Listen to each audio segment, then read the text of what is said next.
And we're live. Good evening, everybody, and welcome to the good evening, everyone, and welcome to the Autumn Wimbledon Community Forum. And thank you to everybody who's attended this evening. The second one of these that we've done in this rather unusual way, unfortunately, a way of life that we're all having to get used to.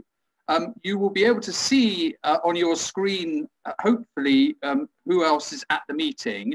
I'm not going to ask every councillor and every officer to introduce themselves tonight. Normally, I do that, but I think when we're having to run the forum like this, it's quite hard. So everybody is very welcome. Last time we had no speaking at all; it was all done by chat. Tonight we will have some speaking for our soapbox section, our open forum section. So let's move forward with the meeting. The first agenda item is the emissions-based parking charges. And we have this evening with us Chris Lee, who's the Director of Environmental Services at the Council. And we have Ben Stevens, who's the Head of Parking. And we have Councillor Martin Welton, who is the Cabinet Member responsible. So thank you to all of you for joining us this evening. And Chris, over to you. Thank you, Councillor Holmes. As well as those you've mentioned, I'm also joined by colleagues from Environmental Health who may be able to answer some of the air quality questions, and also by Kath James, the AD. So there's ample representation here. I wanted to just set the scene for this particular item and cover probably 3 points, if I could. Firstly, why are we consulting on new charges and why now? And the second point around COVID. And what that means for transport and traffic in London. And the third point around the approach that we're adopting. And then I'll hand over to Ben Stevens, who'll talk through a bit more detail about what that means in detail. And the first point around why are we consulting on charges when new charges only came in January, and why now? And the answer to that is that this was always planned. And the consultation that we carried out probably 18 months ago for the charges that were introduced in January of this year anticipated that the council would want to consult on emissions-based charging proposals. At that time, we couldn't introduce an emissions-based system because of the technology that we employed, but that's now possible. And indeed, many residents in consultation and motorists in response to that consultation said that they wanted something rather less blunt, something that recognised the real emissions from vehicles and charged based upon that, rather than a diesel levy and a rather flat-based charging system. The second issue around that, why are we doing this, is that the policy objectives of the council haven't changed. Indeed, they've been added to more recently with the adoption of the climate change plan earlier this year, which goes to council very soon. Our legal duty around air quality remains the same, and our objectives, our policy objectives around public health remain unchanged as well, particularly around diabetes, obesity, and encouraging people into more active travel. And we are now able to introduce a more sophisticated approach to charging for parking and resident permits based on the polluter pays principle. And that's important. And that was very clearly the objective of many of the motorists who came back to us. And it recognises that some vehicles pollute more than others. And indeed, some diesel vehicles pollute less than some petrol vehicles. And that's recognised in the approach that we're adopting. The second point, Chair, is around COVID. Because some people might say, well, hold on, public transport now is very different, and the world has changed post-COVID. Capacity on buses and tubes is lower, and therefore there's no alternative to using the car. And I accept wholly that that is the situation at present, that some transport use is less available than at other times. And we know that before COVID, the levels of motor car use in the borough was at very high levels. We know that during the COVID period, the immediate lockdown, that reduced significantly. and people shifted to much more active travel use. We saw much greater use of bicycles and walking around the borough and around London generally. We know now that has reversed, that most recent figures that I've seen this week from Transport for London suggest that in outer London, we're seeing levels of car use at 153% of pre-COVID levels. That's not the case in inner London, but in outer London, it's around 153%.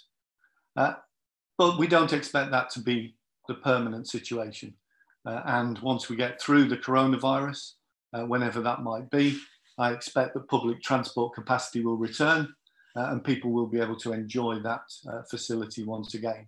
So we need to plan for that situation.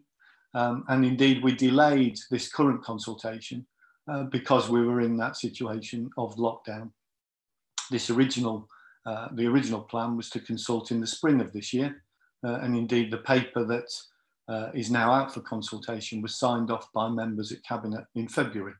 But we've delayed this consultation to allow for that, for the pandemic to progress and for the situation to arise where that consultation can be meaningful.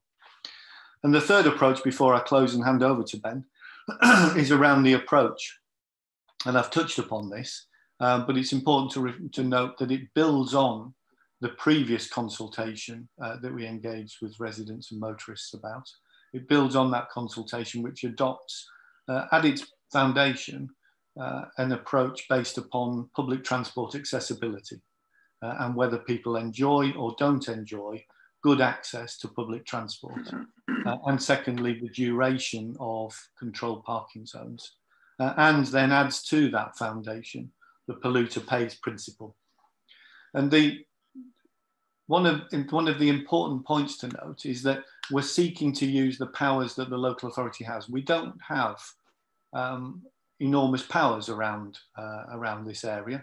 And I know that some, in response to the proposals, are saying, well, what about the motorists that drive through the borough, that pollute the borough? We have, unfortunately, no control over those motorists unless they park or they buy a permit within the borough. So we're seeking to use proportionately the powers that we do have in order to effect and deliver the policy objectives that the council has, they being climate change, public health and air quality. And we're seeking to make it simpler for the motorist and to build into that approach the adopted methods of the Mayor of London around ULEZ in particular, so that motorists can better understand it's a less blunt approach and it's one which is understandable and proportionate based on the polluter pay principles. Finally, it is a consultation. We're listening and we will take into account the views of residents and motorists in that process. I'll close there, Chair, and hand over to Ben. So Chris, thank you very much. And Ben, you're very welcome. Thank you for joining us. Just before Ben speaks, can I just remind everybody, and I should have said this before, so apologies, we are going to, when it comes to the open forum section, then we will ask that people unmute themselves to speak when they want to make their comments or ask their questions. But I think for this item, we're going to carry on what we did last time. I know it's not hugely satisfactory and I apologize, but if you could use the chat function to deliver any questions or comments, and then we will put all of those questions and comments to the officers at the end of this section so that they can respond. And I believe, Chris, there's also a, Chris Witherington, there's also an email address that can be used as well, which perhaps you might put on the chat function now, if that's possible. And so, Ben, thank you very much for joining us, and over to you. Sorry, Ben, before you go into that, it's for anyone who's watching on YouTube rather than joining us on Zoom. If they have any questions, they can email getinvolved@merton.gov.uk, and then I can pick that up and put it in the chat function. Thanks.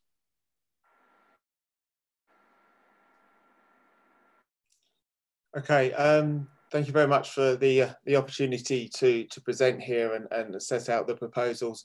There is a presentation. I don't know if Louise, you could possibly put that on screen, and we'll work through that.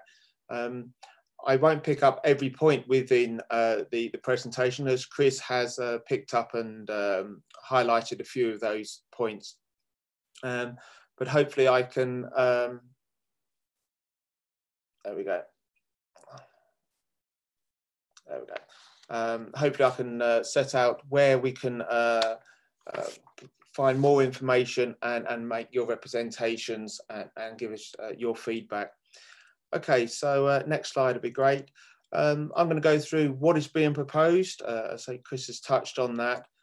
Importantly, why, and that's recapping on public health, air quality and climate change. How the proposals will work, so there's a bit of detail there, and again Chris has touched on the ULEZ and CO2 based emissions and building on our existing charging structure. And where to find out more information, our frequently asked questions on our webpage, and a questionnaire that we have there. I'll put a bit more detail. So next slide, please. So it is a polluter pays principle.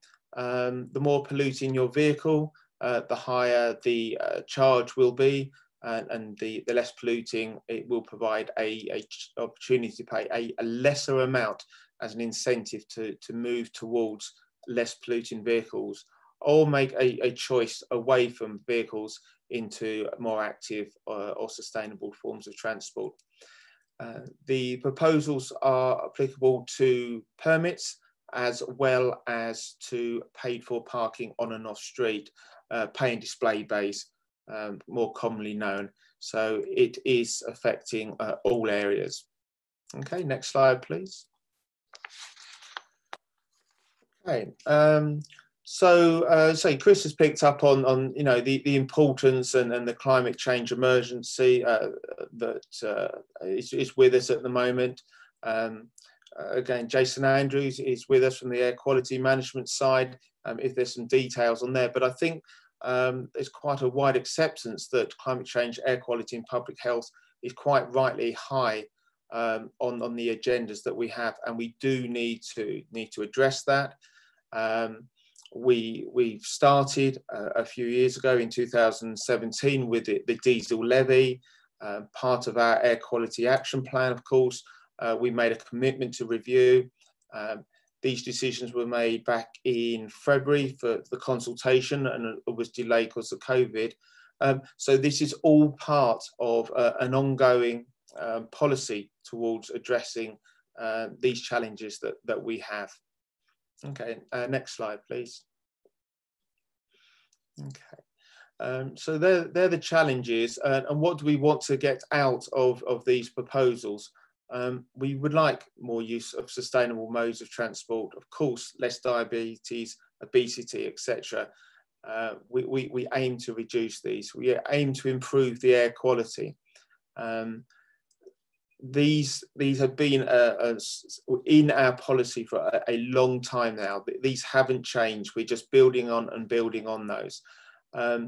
More recently, the electric vehicles, the manufacturers are making them and they're advertising, they're becoming more available. So the choices are getting slightly wider to use ultra low emission vehicles. Matters like car clubs, for example, you know, they are growing, so they also become an alternative to normal car ownership. So the opportunities to not rely on the car so much are growing, and we want to champion those and make those an easy choice. Okay, next slide, please. Okay, so moving on to the basis of the charging. It currently is the location is the primary basis of the charge, along with how long a controlled parking zone is enforced for, and that's been in operation since January 2020 this year. That stays in place. We believe that accessibility to public transport is right and proper, has a logic and a structure that we want to build upon. So on doing so, we believe the carbon dioxide emissions is one area, along with the the NOxes. So there's two elements of pollution that we are trying to address here. So the carbon dioxide, we're basing that around what people are familiar with car taxes, and that ranges from a band A to a band M, A being pretty much a fully electric vehicle, and a band M being a very polluting vehicle. And so you'll be familiar with your tax discs and if it's cheaper or more expensive. And that's exactly the basis of our emission-based charging to address CO2 emissions. We currently have, you may be familiar with the diesel levy. And again, Chris touched on that. It's quite it was a relatively blunt tool that, you know, any diesel, and at the time, you know, most diesels were not the best. However, the technology has moved on, of course, and we are, you know, in the era of Euro 6, and that has significantly improved. So what we've done, we've based our replacement or proposed replacement of the diesel levy with a ULEZ based charge. So again, older polluting petrol and diesels may be liable to the charge. However, newer vehicles, whether it's petrol or diesel, wouldn't be liable if you're Euro 6 or greater. There's plenty more detail and links on our webpage so you can find out what vehicle you are, and certainly on your logbook as well to see if you're a Euro 6 or what CO2 emissions you have on your vehicle, and the table on the webpage should help you work out what your likely charge is going to be. So that's primarily for the permits. Point 4 there is around the pay and display in our car parks and on street outside shops on the high street traditionally. What we are proposing there is that for those vehicles that do not meet the ULEZ standard, a single one-off payment will be applicable, and that will be at £1.50 as a one-off charge to deter those vehicles parking in those locations. We want to discourage that use. Okay, next one, please, Louise. Okay, so here, as I say, if you go onto our webpage, we can work it out. But in this particular instance, it's an Audi A1. It was registered in 2017. We gave the example that it's in tier 2. So tier 1 would be really good public transport links. 2 would be average. So we've taken an average. And the controlled parking zone is in force for, that would be about 5 or 6 hours. The zones are short, an hour or 2 to stop the commuters, 5 or 6 hours for half day, and some in Wimbledon town centre primarily is an all day. But we've chosen a typical control parking zone that is in force for part of the day. This particular vehicle has 97 grams of CO2 emissions, and it happens to be in band E of the government's table. And that would incur a permit charge of £90. Now, does it have a surcharge to pay? Even if this was a diesel, it wouldn't, because it's a Euro 6 rating, but this is a petrol vehicle anyway, so it's not liable to the surcharge. And in this particular case, this would work out £20 cheaper than what the current permit charge is. Obviously, if it's a more polluting diesel, then the charge will increase, of course, but you can get you know, even more or less polluting vehicles than this, and your saving would be even greater. And again, we've touched on this. An example 2, based on the ULEZ charge, that if you don't meet the Euro 6 status, for example, a £1.50 charge for each parking event would be, you would be liable to that charge. Okay, Louise, next one, please. Okay. So I think Chris touched on this again. We're not alone in doing this. London boroughs, you know, I think there's 16, 17 there, certainly more than half have a form of emission-based charging. That's been for a while. We've certainly had the diesel levy, which again was another emission base, and other boroughs are looking to do more. So we're not alone with this. Transport for London, of course, we're all familiar with the ultra low emission zone. That's gone in. A slightly different charging model because you're driving into an area, we accept, but the principle there is charging for emissions. And there was a 65% reduction in older or more polluting non-compliant vehicles in the first 6 months when that was brought in. I think it was last year now.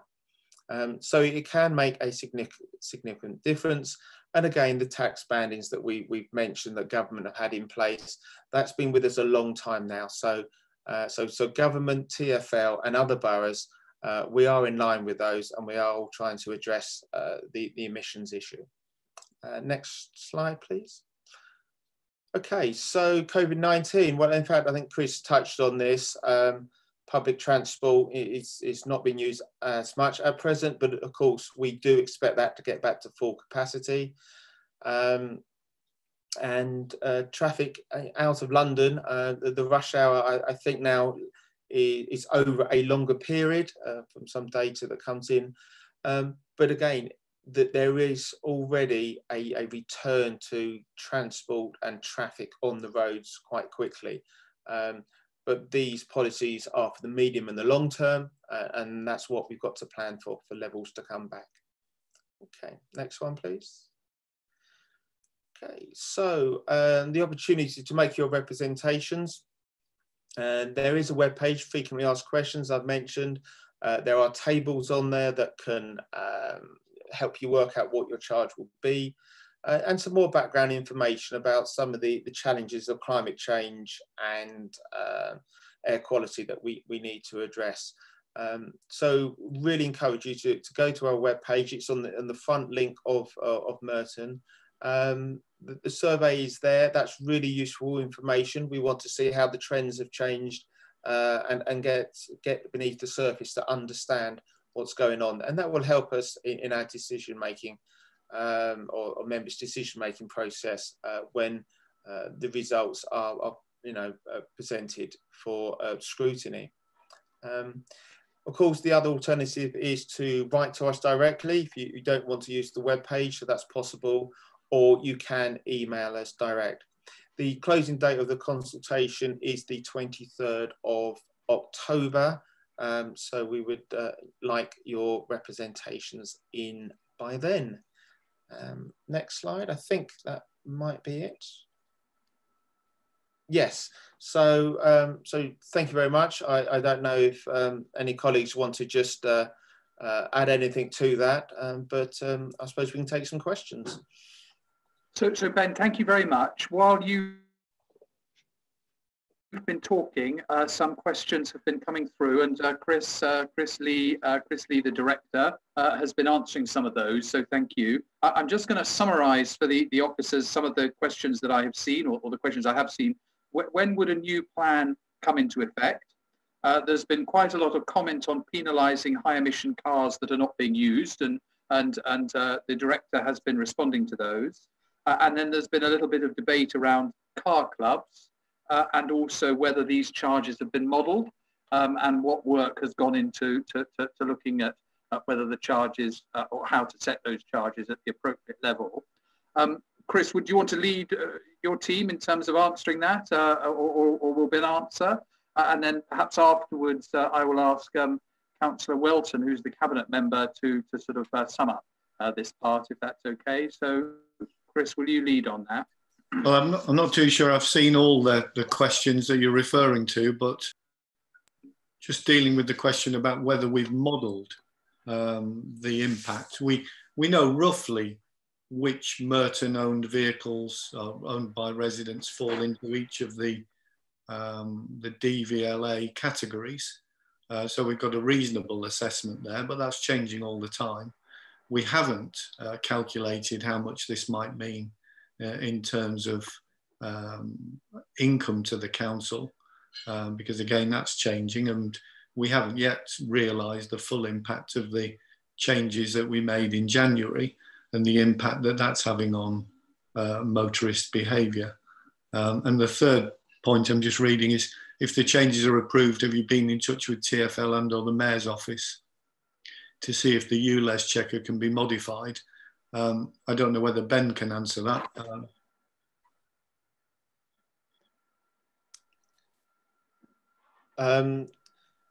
So yeah, on the ULEZ webpage, you can find out if you will be liable to their charge, and we've based it on that.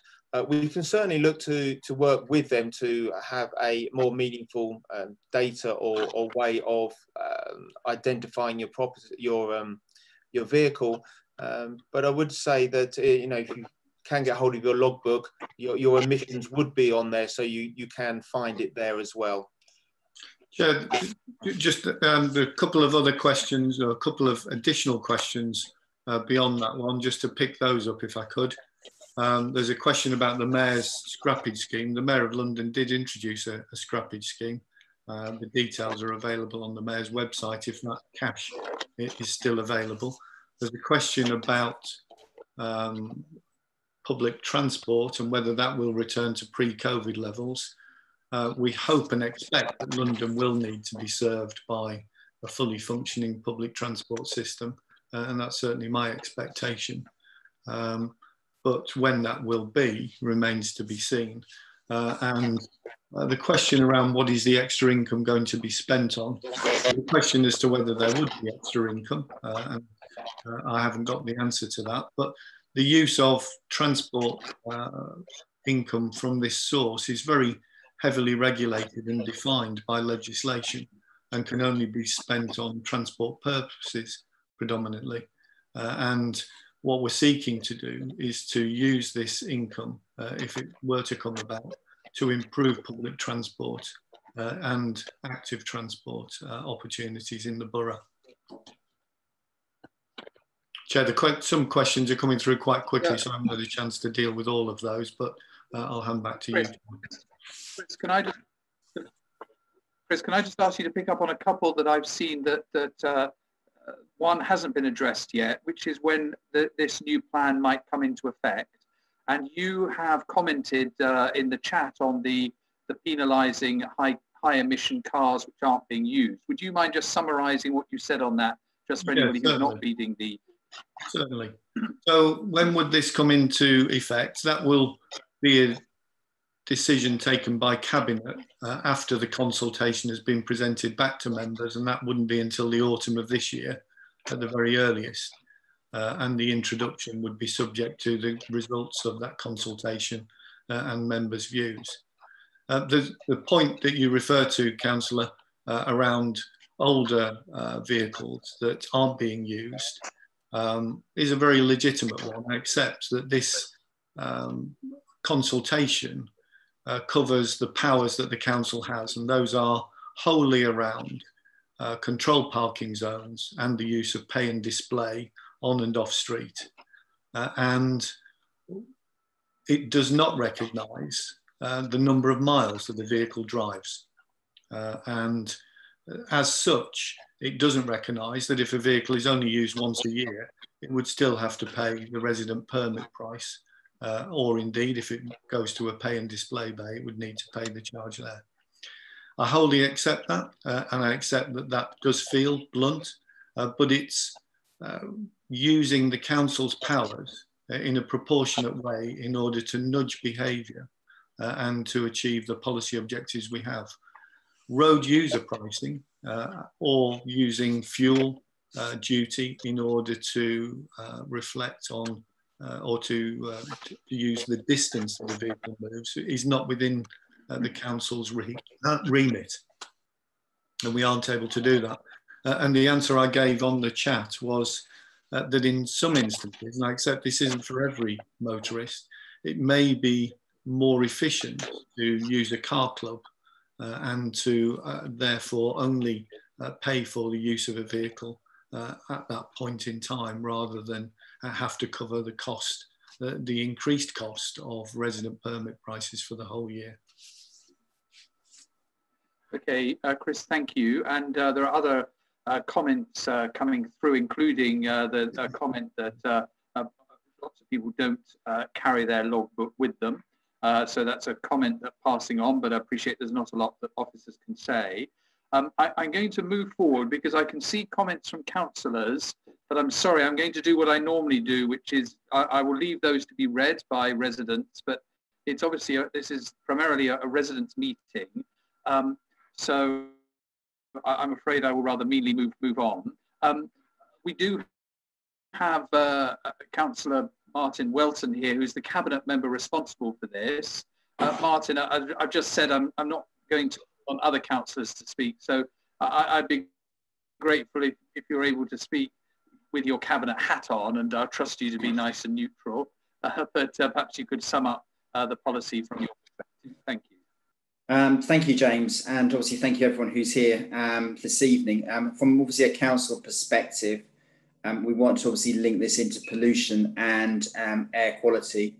As a council, we declared climate change emergency last year, and we're having this consultation because we believe it is a fairer system of charging than the current system we have as a whole. We want to improve air quality in the borough. We're aware that more than 9,000 premature deaths are attributed to poor air quality, but also as well, transport emissions account for 60% of NOx emissions. As a council, as cabinet member, I have been very active on the active travel front, encouraging cycling, walking around the borough, and we want people to take up more sustainable forms of transport. We'll see as a success, actually, if less people have cars on the road and actually turn to more sustainable forms of transport. So I would encourage, obviously, members of the public to make representations on the policy. They all will be considered carefully, both by scrutiny and then cabinet, before any final decision is taken, and it will be implemented next year. We have delayed the consultation by 6 months from March due to COVID. I know we've already had many people who have made representations, but we would obviously consider more people should put those representations forward. Thank you. Martin, thank you very much. And having said that, I won't call on other councillors to talk at the moment. Sometimes I do, but this meeting format is not so easy. And as I've said, it is primarily a residents' meeting. But I will flag a couple of questions that aren't very political, which I've just seen shoot by me, and I've now lost them. So Chris, perhaps you could just comment on an expansion of your point about what that money might be used on. I think you made the comment that not a lot of work has been done on that so far. Are you able to give any idea? And also, again, a further comment about pollution caused by traffic moving through the borough, not by residents when their cars are sitting still. Obviously, quite a lot of feeling on that, and not asking you to repeat things you've already said, but certainly asking you to take the feel of the meeting, which I'm sure you will, that seems to be quite a big issue. Thank you. So on the first point about what can the money be used for and what would it be used for if there was a surplus, it can only be used on transport purposes first and foremost. And the largest cost to the council is actually the Freedom Pass, which all London boroughs contribute to, which is the availability of free public transport for the over 60s. Beyond that, we use the available revenue to invest in highway repairs, in the administration and management of the controlled parking zones, the payments for the enforcement and the traffic wardens, and the administration of the system. And then any funding could be used, I underline the word could, to invest in further infrastructure in the borough.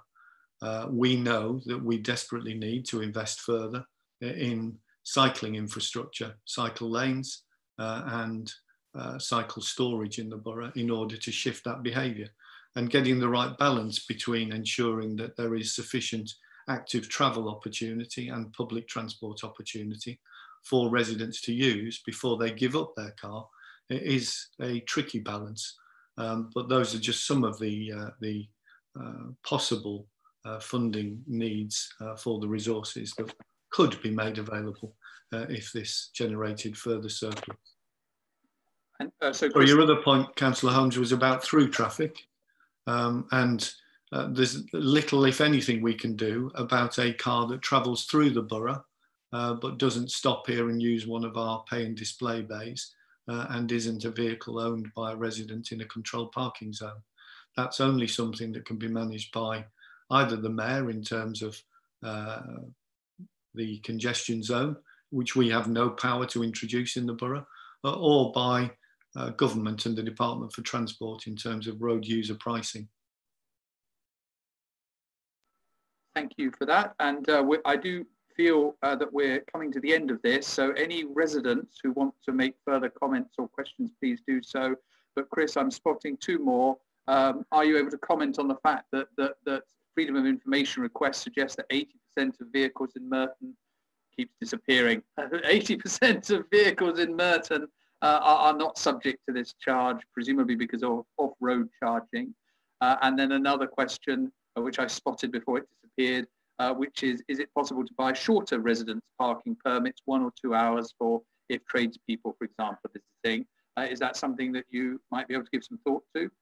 Absolutely, we can give some thought to that, and Ben may be able to answer that last point. And on the first point, I'm not going to argue with the statistics, whether it's 80% or another figure, but I wholly accept that this doesn't deal with every vehicle that's polluting the borough or every vehicle that's polluting London. But I was on a call this afternoon with colleague directors right across London who are all looking at exactly the same principle. How are they going to meet their air quality legislation requirements? How are they going to tackle the public health agenda? And this is something that's developing right across London in order to get to the sort of city that we want to live in. So it isn't Merton acting alone, and only collectively will we be able to achieve the outcomes that we want. So this isn't something that Merton has developed and invented in isolation. And collectively, I would imagine it would have a significant impact to deal with those other vehicles which are moving through the borough, but would be charged in other parts of the city. So thank you, Chris. So just to all, to everybody attending this evening, you can see on your chat function comments coming through. Please do read those. Where those comments are by councillors and are quite political, I haven't asked the director to comment on that because that wouldn't be right if they're very political, but residents can read them. And similarly, I can see 1 or 2 comments which are outside the scope of this bit of the meeting. So they're there for everybody to read, but I'm not putting those either to the director. So I think if everybody is happy, unless I see something shoot through in a minute that we haven't already commented on, I think I will bring this agenda item to a close. I'm very grateful to officers and to the cabinet member for joining us this evening, and for making your presentations and answering your questions. So thank you very much for that.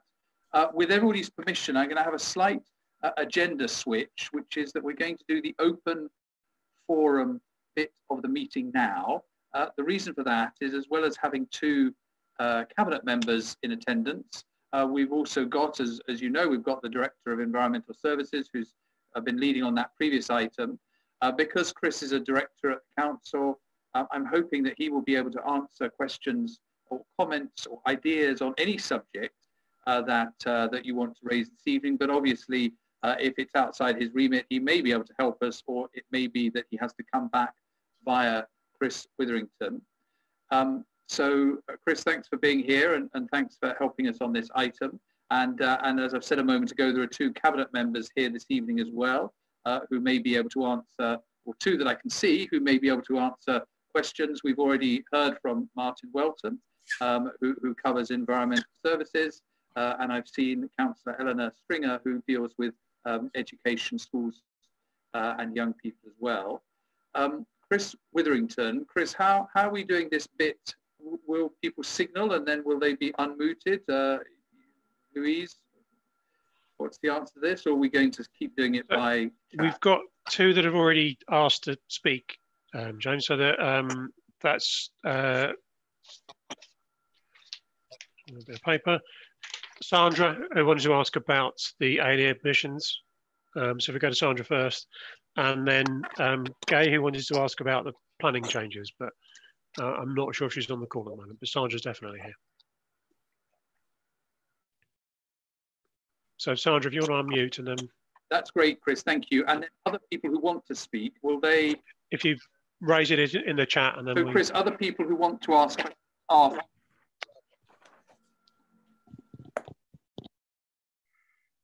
Hello. Hi, Sandra.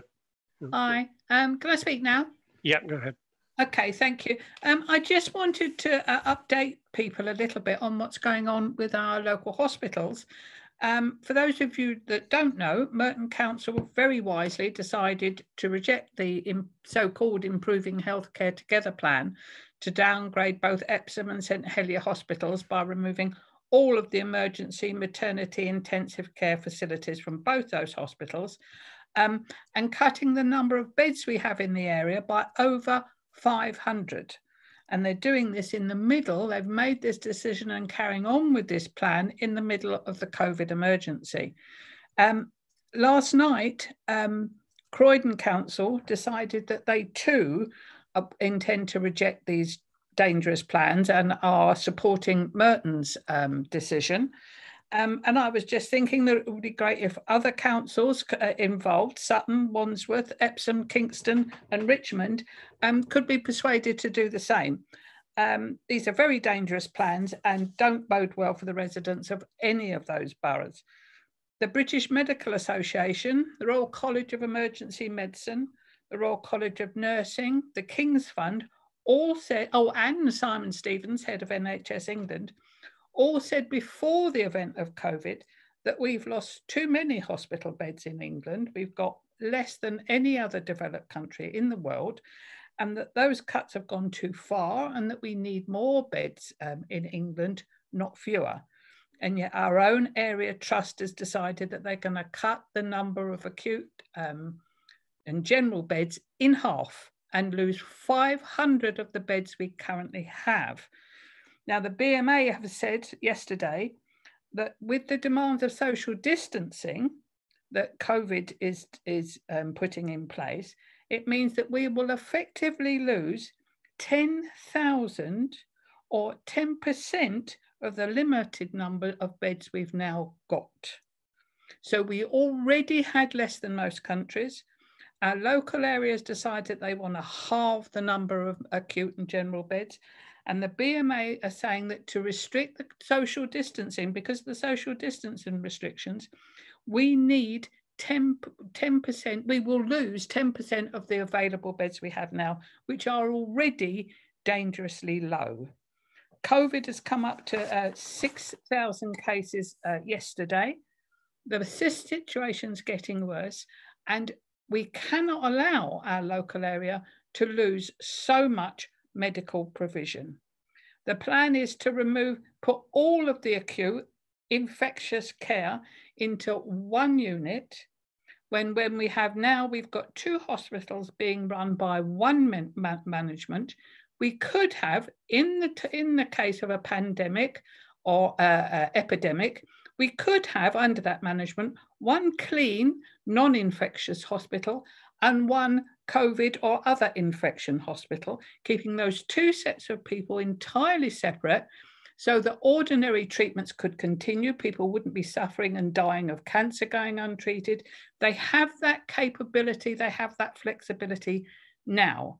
And yet they are wanting and saying it will improve things to put all acutely sick people, all those people needing slightly risky operations, all those people with potentially deathly infectious diseases into one half-size unit, which is next door and part of the Royal Marsden full of immune-suppressed people. This is reckless and dangerous, and I'm asking anyone watching this tonight with any contacts in other boroughs to write to their councillors, write to their MPs and demand that this reckless and dangerous situation is halted right now, and persuade them to write to the Secretary of State for Health and reject this really dangerous plan. Okay, Sandra, thank you very much. Just in the interest of balance, I'm going to once again point to the chat where Councillor Gretton has put the other side of the story, and I'm only pointing that out just for balance, but tonight is about residents and you saying what your views are, your comments, your questions and your views. And Sandra, you've put that very passionately, so thank you. Are there any comments or questions on this? I don't think we should have a very long debate on it, but is there anybody who wants to comment on or come back on what you've heard? Any resident who'd like to come back on what's been heard? Okay, thank you. In that case, Chris, you said there was a second person who'd indicated they would like to speak. Sorry, I should say, Chris Lee, is there anything you want to say from the council's perspective? I mean, I feel possibly not on this one, but is there anything you want to say? Well, you're correct, Councillor Holmes. It's not my area of responsibility or knowledge, so I'd be foolish to comment. Okay, thank you. Chris, sorry, you said Chris Witherington this time. You said there was a second speaker who'd indicated. Yes, so it was Gabe Bennett-Powell from the planning. I don't know. I know Lee's on the call. I know Lee wanted to pick up that issue.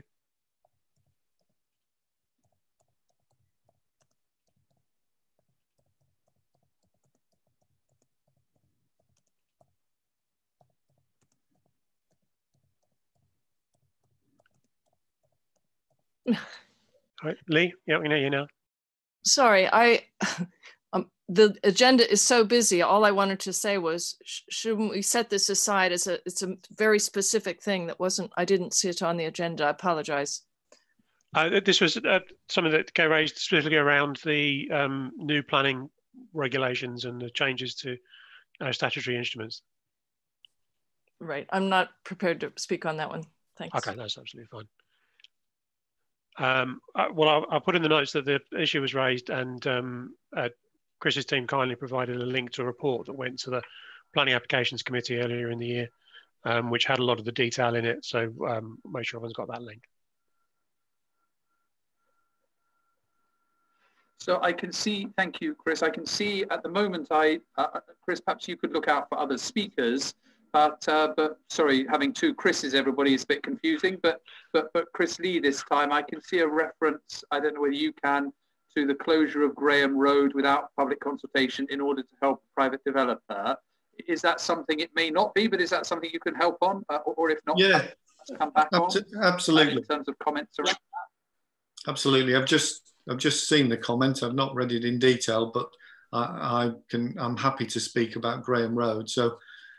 For those who aren't familiar, Graham Road was closed about 2 weeks ago at very short notice to the residents, for which we have apologised, hopefully profusely, because of the short notice that was given. The closure was intended to assist the developer of the Travel Lodge. I think it's a Travel Lodge hotel, which is being built at that location. And was to provide a site for welfare, toilets and changing facilities for the contractors and for the construction materials to be delivered. It happened, as I say, I think with about 7 days notice. The developer didn't give the council very much notice at all. We reviewed that situation and came to the conclusion that actually we wanted the developer to rethink the arrangements. And we instructed them to remove the barriers and the road closure. That's happened.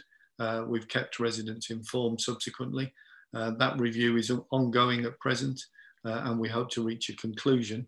It may well be that there is no alternative, but we will explore alternatives as rigorously as we can before reaching a conclusion, and then informing residents about what that is. And giving appropriate notice for any further changes that are made in any of the traffic arrangements in the vicinity of Graham Road.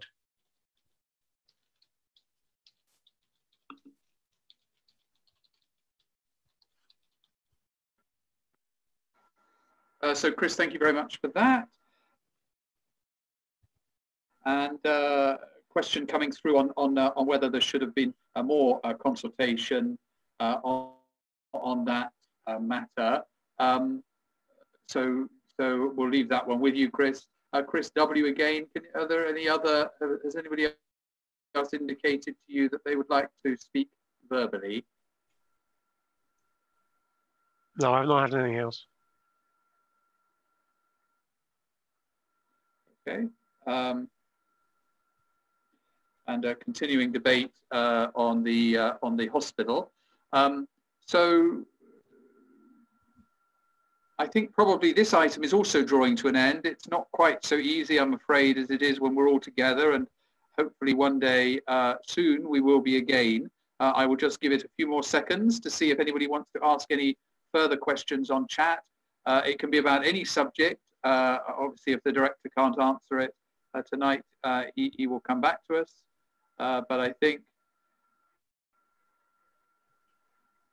I feel like an auctioneer about to call time on it. But I think probably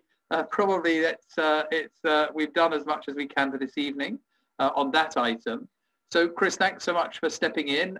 Luckily, I don't think we taxed you too much, but thanks for stepping in and being here to answer questions and to pick up on any ideas. So very grateful for that. So now we're on to the final agenda item, and Chris W., back to you again for this item, I think. Thanks, James. So I'm going to attempt to share a screen, so we'll see how that goes. There we go.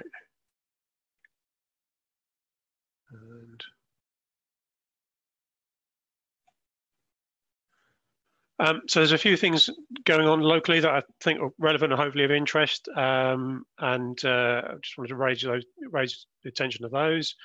The first is our new COVID champion scheme. If you remember when Dagmar came to talk to us in the summer, she was talking about trying to get a community response to COVID-19. One of the things we found when the outbreak first happened in March in the spring is that getting key messages out to local communities was quite challenging for us. And so one of the responses to that is to develop a network of community champions. So we're looking for people who've got local networks, they're maybe part of resident associations or local groups, who would be willing to get involved, attend drop-in meetings when they can, and be able to receive information as it breaks and share that with their network so we can get message out for things like the new app that's coming this week, or other initiatives that are coming from central government, or new changes. As you've seen this week, there are, we're seeing yet more changes to the regulations. So be able to get those messages out quickly. So if anybody else is interested in that, there's a link there to the form, and I'll put a link in the notes as well. And these drop-ins are taking place on Wednesdays, or the email address there for public health, so you can get involved. One of the other things that we did locally in response to the COVID situation is bring together a lot of the voluntary sector organisations and create a response hub, which is managed with MVSC and Age UK and Wimbledon Guild. And they've been doing an amazing job in supporting local people, often with practical stuff, with getting shopping, prescriptions, but also things like befriending and support for those who feel isolated and at home. So even though people aren't shielding at the moment, we're obviously, again, with the new changes, if you were getting help from your extended family, that might not be possible now. So we want to make sure that everyone's aware this hub is still out there. If you do need support, or any of your loved ones need support, make sure they're not too shy to ask. The team there are incredible and really supportive and wanting to help. There are a few consultations on subjects that often interest this forum, so I thought it'd be worth flagging those. Again, you can always find all of our consultations in that, on that URL there, and these are listed amongst them. The character study is part of the local plan development. The survey is around what makes your local area. It's quite an interesting one. So for those who are interested in it, I would recommend getting involved contributing to that. The South London Waste Plan, this is something that's been jointly developed by 4 London boroughs. Sutton are hosting this. At the moment, their recommendation is no new waste sites in the area. So this is, I think, is the 3rd phase of the development of this plan. It's the final draft, if you're going to have such a thing, before it then goes forward to become policy. So that's running until October. There's a lot going on with transport projects in relation to COVID in particular. So many of you noticed the introduction of low traffic neighbourhoods and school streets starting to happen across the borough. These are being done under what's called experimental traffic orders. That means the installation is put in first and then a consultation for feedback opens. The idea is that you try it, see how it works, and then can give feedback on what doesn't work and what doesn't work, that does work, and then changes can be made further down the road. So the consultations are open for the first batch. There'll be more coming on stream over the next couple of weeks. We're going to get to a place where I think it's 26 school streets, and that's where there are restrictions, particularly at drop-off and pick-up time around schools, and low traffic neighbourhoods as well. So the details are on that transport projects page, and again, you can find all the consultations linked on our consultations page. More local interest up in the village. Part-time pedestrianisation was introduced. There's been some quite strong feedback on that already. So there's a change to the scheme coming in from the beginning of October, where the restrictions will be limited to Sunday to support the farmers market. So that little stretch at the end of the high street will be pedestrianised from 9 to 4 p.m. on Sundays. So that's all of those details. Happy to take any questions on those. Chris, thank you very much. Can we just say, for ease, can we just have questions on chat, if there are any points to raise from what Chris has said? Whilst we see if any questions come through, I just want to make the point, because it was raised earlier in chat, and it was a very, very fair point, that councillors represent their residents, and that's true. But as you all know, there are lots of meetings held at the council. And that is the opportunity for councillors to question members of the cabinet and question officers.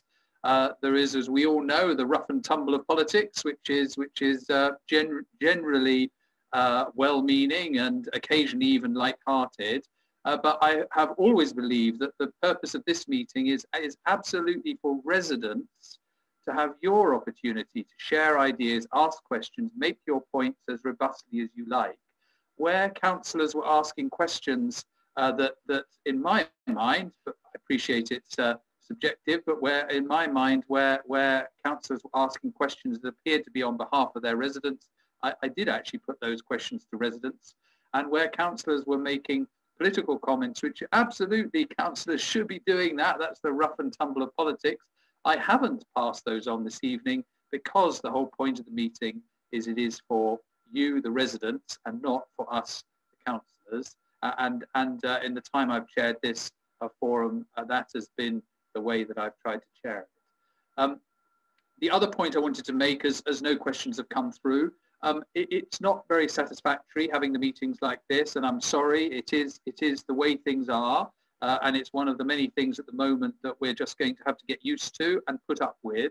The next meeting is on the 1st of December. I think I've just seen that I've managed to close it. 1st of December. I think realistically, regrettably, we will be like this again, and we will do our best. It is important to get together. It is important in these challenging times that we do all get together, even if it is on Zoom. So we're determined to keep going. But I would hope, given what we heard last night, let's hope that on the March 25th meeting, that we can all finally get back together then, and it would be good if we could. And that, ladies and gentlemen, draws this evening's meeting to a close. I'm very grateful to you all for being here. I'm very grateful to all our speakers and all our contributors. And I hope that everybody stays safe and look forward to seeing you on here in December and hopefully in person in March. So thank you very much and good night.